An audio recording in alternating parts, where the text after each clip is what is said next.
দ্বিতীয় স্থান অর্জন করেছে একসাথে 3 জন। প্লে ক শ্রেণী থেকে দ্বিতীয় স্থান অর্জন করেছে একসাথে 3 জন।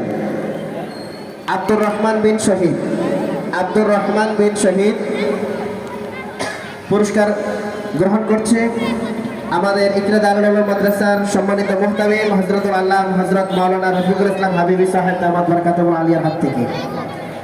দ্বিতীয় স্থান অর্জন করেছে আরেকজন মেহরাব হাসান রাত, মেহরাব হাসান রাত।